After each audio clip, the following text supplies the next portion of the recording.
श्री शिवाय नमस्तुभ्यम। दोस्तों, आप सभी लोग जानते हैं कि 17 अप्रैल चैत्र नवरात्रि नवमी आने वाली है। दोस्तों, इसी दिन किया जाने वाला पंडित जी द्वारा बताया गया 7 फूल और 7 दिए वाला एक ऐसा उपाय आप लोगों को जरूर करना चाहिए।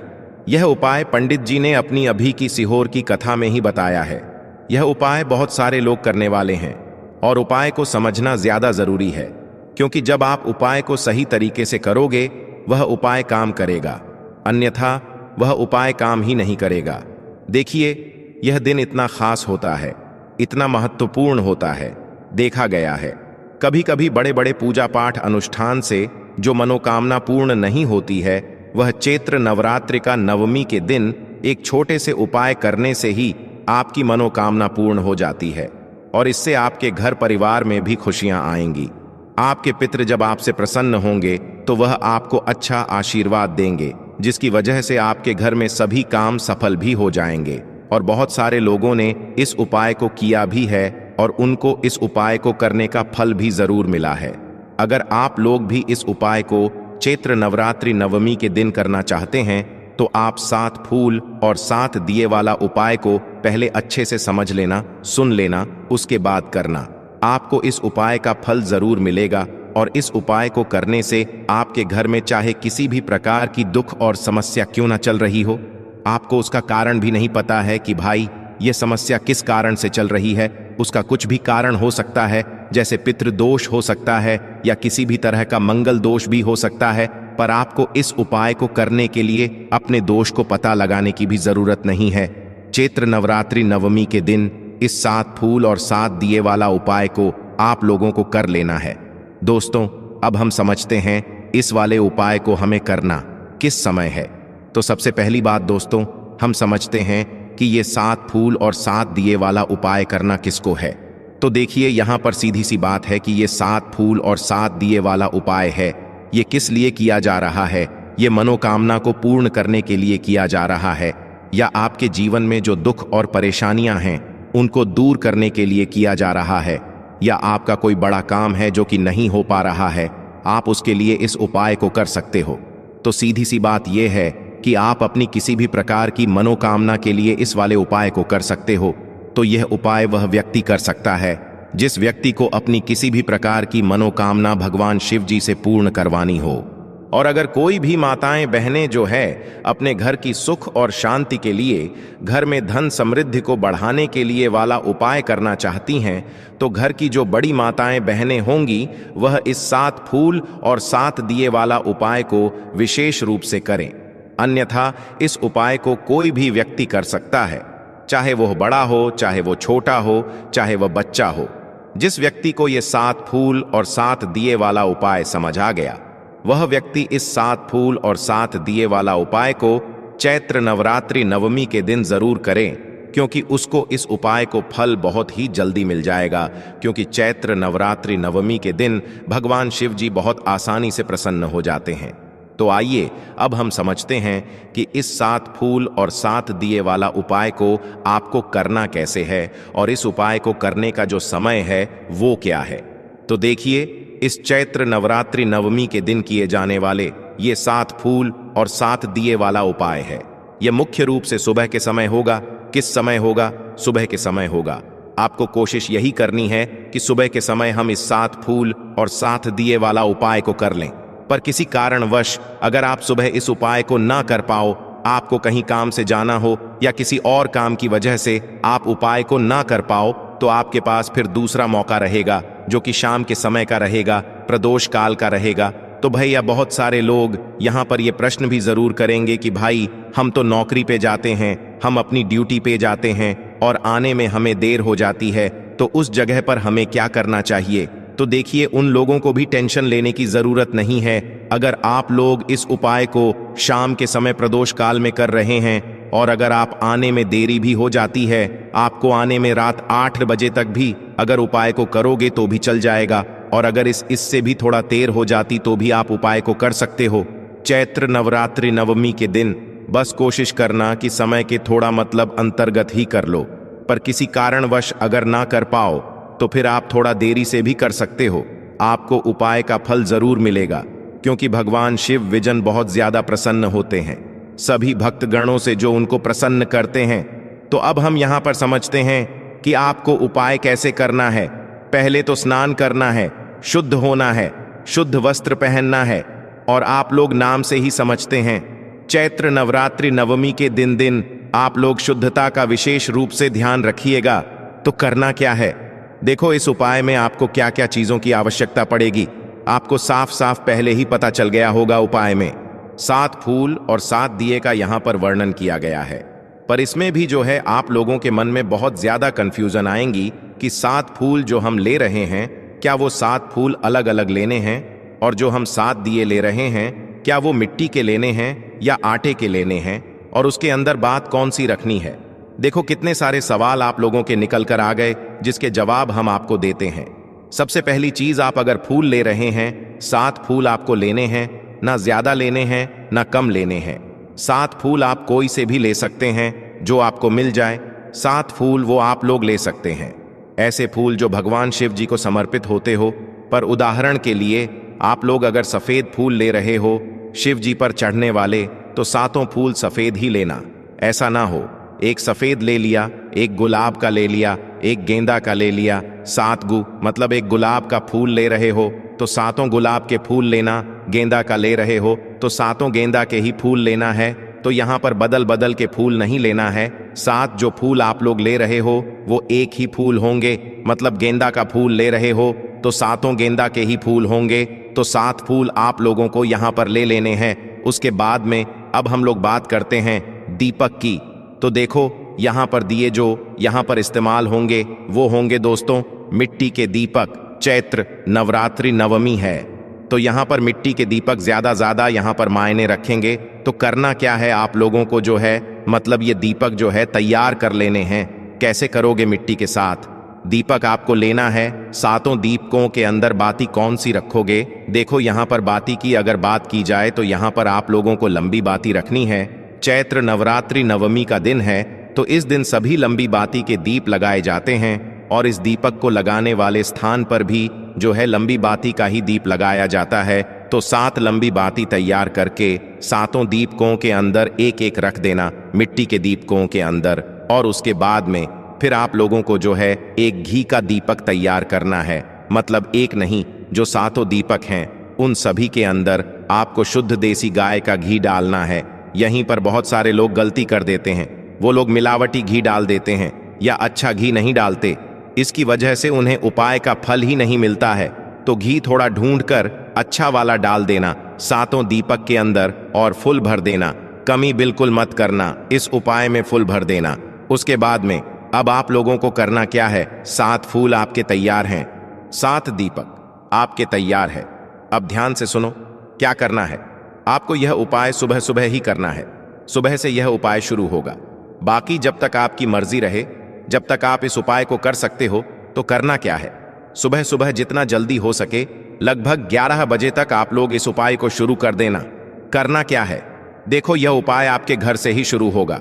सबसे अच्छी बात यह है इस उपाय को करने की।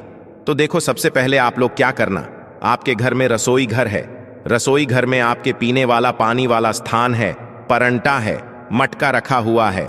एक ऐसा स्थान जहां पर आप अपने घर से पीने का पानी लेते होगे तो वो आपके पितरों का स्थान होता है। मतलब परंडा हो या गुंड रखी हो, आपकी कोई भी ऐसा स्थान जहां से आप पानी भर के पीते हो, उस स्थान पर आप लोग चले जाइएगा और पहले ही उस स्थान की साफ सफाई भी जरूर कर लीजिएगा, थोड़ा साफ कर दीजिएगा। वहां पर करना क्या है, आपको उस स्थान पर अपने घर के रसोई घर के अंदर जहां पर आपका पीने का पानी रखा जाता है, उस स्थान पर सबसे पहले आपको 7 फूल लेकर जाने हैं। जो 7 फूल आपने चुने हैं, जो भी आपको मिले हो 7 फूल, वो 7 फूल लेकर जाने हैं। 7 फूलों को आपको उसी स्थान पर रख देना है जहां पर आपके पीने के पानी वाला स्थान है। ऐसा नहीं है, पीने के पानी वाले स्थान के बिल्कुल पास में ही ऊपर ही आपको रखना है, उसके आजू बाजू भी थोड़ा होकर आप लोग रख सकते हैं, कोई दिक्कत वाली बात नहीं है, पर पीने के पानी वाले स्थान के ही पास में होना चाहिए। इस बात का ध्यान रखना है। तो 7 फूल पहले आप वहां पर रख दीजिए या एक तरीके से वहां पर समर्पित कर दीजिए। रख दिया आप लोगों ने, रखने के बाद अब ध्यान से सुनो कि उपाय में क्या करना है। जो आपने 7 दीपक तैयार किए थे, इन 7 दीपक को भी यहां पर लेकर आ जाओ। 7 दीपकों को आप लोग क्या कर लो, जला लो। क्या करना है, जला लो 7 दीपकों को। 7 दीपक जैसे ही जल जाए तो इन 7 दीपकों को जो है आप लोग पहले 7 फूल आपने चढ़ा दिए उस स्थान पर जहां पर भी आप रख रहे हैं, ये परिंडे के पास में, फिर उसी के पास में फूलों के पास में इन 7 दीपकों को रख दो। कोई आरती कुछ नहीं करना है, मात्र पहले जला लेना है, फिर उठा कर जो है 7 दीपक फूल के पास में आपको रख देना है। रखने के बाद क्या करना है, इन दीपकों की पूजन करनी है। पूजन कहने का मतलब है कि इनको चंदन लगाओ, इनको तिलक करो। इनकी जो भी पूजन करते हो ना, जैसे आप भगवान की पूजन करते हो वैसे ही आप लोग इन 7 दीपकों की पूजन करो। मतलब पूजन ही करना है, आरती वगैरह कुछ नहीं करना है। इसमें पूजन हो गई, आपका तिलक वगैरह सब हो गया 7 उद्दीपक के लिए। उसके बाद में आप लोगों को क्या करना है, कुछ समय रुकना है। कब तक रुकना है, जब तक कि आपके यह दीपक ठंडे ना हो जाए। दीपक ठंडे होने का क्या मतलब है कि यह दीपक अपने आप, इनकी जो है पूरी बत्ती जब तक ना जल जाए, पूरे दीपक जब तक ये ना जल जाए, जब तक जो है आप लोगों को इन दीपक को वहीं पर जले रहने देना है। कुछ भी हाथ नहीं लगाना है। आप अपने बाकी काम कर सकते हैं, यहीं पर कहीं पर पास में भी बैठ सकते हैं। तो यहां पर ये आपके 7 दीपक आपने जलाकर छोड़ दिए। अब जब ये 7 दीपक आपके ठंडे हो जाएंगे, पूरे जल जाएंगे, उसके बाद वापस से आपको इस स्थान पर आना है। इस स्थान पर आने के बाद 7 दीपक तो आपको वहीं पर रखे रहने देना है, पर जो 7 फूल आपने चढ़ाए थे ना, उन 7 फूलों को आपको उठा लेना है। क्या करना है, 7 फूलों को, जो 7 फूल आपने लिए हैं, जो भी लिए हो, जो जिस भी तरह के फूल लिए हो, वो 7 फूल आपको उठा लेना है। अब इन 7 फूलों को लेकर आपने जब जब भी उठाए हो, आपके पास पूरे दिन का समय रहेगा। कितने समय का पूरे दिन का समय रहेगा, तो आप ध्यान रखना, दिन के समय में ही, मतलब शाम से पहले कभी भी आप इस उपाय को पूरा कर सकते हो। तो इन 7 फूलों को वहां से उठाना और सीधा लेकर जाना। पूरे दिन में कभी भी शिव जी के मंदिर में कोई आपके लिए रुक नहीं है। पूरे दिन में जब आपको समय मिल जाए, जब आपकी दीपक वहां पर ठंडे हो जाए, 7 फूलों को उठाना और पहुंच जाना शिव जी के मंदिर में। शिव जी के मंदिर में जाकर आप लोगों को क्या करना है कि इन 7 फूलों को भगवान शिव जी की शिवलिंग के ऊपर समर्पित करना, जलाधारी पर समर्पित करना, साइड में समर्पित करना, इधर समर्पित करना है आपको सीधा। इन्हें 7 फूलों को भगवान शिव जी की शिवलिंग के ऊपर समर्पित करना है। समर्पित करने के बाद दोस्तों, आप लोगों को क्या करना है कि वहीं पर भगवान के पास में बैठना है, हाथ जोड़ना है, विनती करना है। लक्ष्मी प्राप्ति के लिए आपको उनसे निवेदन करना है और आपकी जो भी मनोकामना हो उसके लिए आप लोगों को भगवान से प्रार्थना करना है। और कुबेर भंडारी का नाम लेते हुए भी जो है आप लोगों को उनसे प्रार्थना करना है। अब यहाँ पर हम आपको एक बात और बता दें कि अगर आप लोग भगवान शिव जी के मंदिर ना जा सके, इस दिन अगर भगवान शिव जी के मंदिर इन 7 फूलों को लेकर ना जा सके, तो आपके पास और भी ऑप्शन है। जैसे कि भगवान शिव जी के मंदिर ना जा पाए तो आप किसी भी बड़े वाले बेलपत्र के वृक्ष के नीचे भी इन 7 फूलों को लेकर जा सकते हो और वहां पर जाकर मतलब समर्पित कर सकते हो और प्रार्थना कर सकते हो।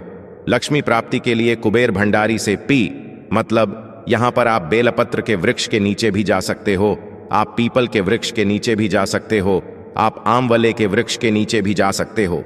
इसके अलावा कोई भी पवित्र नदी जो आपके घर के आसपास हो, आप वहां पर जाकर भी इन 7 फूलों को समर्पित कर सकते हो और लक्ष्मी प्राप्ति के लिए कुबेर भंडारी से प्रार्थना कर सकते हो। ये बहुत ही विशेष यहाँ पर जानकारी है, इसको आप लोग ध्यान में रख लीजिएगा। इतने सारे स्थान हैं जहां पर आप इस उपाय को पूरा कर सकते हो। 7 फूलों को लेकर ही जाना है, वहां पर चढ़ाना है। चाहे आप शिव मंदिर में जा रहे हो, चाहे नदी में जा रहे हो, चाहे पीपल, बेलपत्र या आंवले के वृक्ष के नीचे जा रहे हो, 7 फूल समर्पित आपको करना है। समर्पित करने के बाद भगवान से प्रार्थना करना है। कुछ समय के लिए फूलों को रखे रहने देना है। कुछ समय जब तक रखे रहे, जब तक आप अपनी प्रार्थना करो। लक्ष्मी प्राप्ति के लिए कुबेर भंडारी से नाम लेकर प्रार्थना करना कि पूरे साल कभी भी आपके घर में धन की, पैसों की कमी ना आए। ऐसी प्रार्थना करने के बाद अब ध्यान से सुनो, आपको क्या करना है। 7 फूल आपने जहां पर भी समर्पित किए हो, चाहे वो नदी के पास में, चाहे बेलपत्री के वृक्ष नीचे, चाहे पीपल, चाहे आंवला, चाहे भगवान शिव जी के मंदिर में, इन 7 फूलों में से कोई भी एक फूल आपको कुबेर भंडारी केना, मतलब कुबेर भंडारी के नाम से प्रार्थना करके उठा लेना है। 7 फूल आपने चढ़ाए हैं, पर 7 में से सिर्फ कोई भी एक फूल आपको उठा लेना है उठाने के लिए। मतलब जब आप उठा रहे हैं तो कुबेर भंडारी से प्रार्थना कीजिएगा, भगवान से प्रार्थना कीजिएगा, और एक फूल उठाकर भगवान से प्रार्थना कर कर इस फूल को लेकर सीधा आप लोग आ जाइएगा अपने घर पर। अब अपने घर पर आने के बाद इस फूल का क्या करना है, इस फूल को आप भगवान का सबसे बड़ा लक्ष्मी प्राप्ति का आशीर्वाद समझ के रख लेना, क्योंकि इसी फूल में लक्ष्मी प्राप्ति का आपको आशीर्वाद अब मिल चुका है। इस फूल को आप अपने घर में, मतलब पूजन वाले स्थान पर रख दें, और ये फूल आपके घर में हमेशा रहना चाहिए। मतलब हमेशा कहने का मतलब है कि जब तक आप इसे रख जब तक आप लोग इस फूल को जरूर रखिएगा अपने घर में। आपके घर में कभी भी धन की कमी नहीं होगी जब तक ये फूल आपके घर में रहेगा। इस फूल को चाहे तो आप अपने तिजोरी में भी रख सकते हैं, जहां पर आप अपना धन रखते हैं वहां पर भी रख सकते हैं, पर कोशिश करें कि भगवान वाले स्थान पर ही रखें, ताकि आपके घर में भी भगवान का आशीर्वाद रहे, आपके घर में कभी भी धन की कमी ना आए, पैसों की तंगी ना बने, और कोई भी दुख समस्या भी ना आए। ये एक तरीके से स्कूल में भगवान का अब आपको आशीर्वाद मिल गया है इस उपाय के जरिए। बाकी दोस्तों, हमने आपको उपाय ऐसे समझाया है कि इस वीडियो को देखने के बाद आपको कोई वीडियो देखने की जरूरत नहीं पड़ेगी। श्री शिवाय नमस्ते।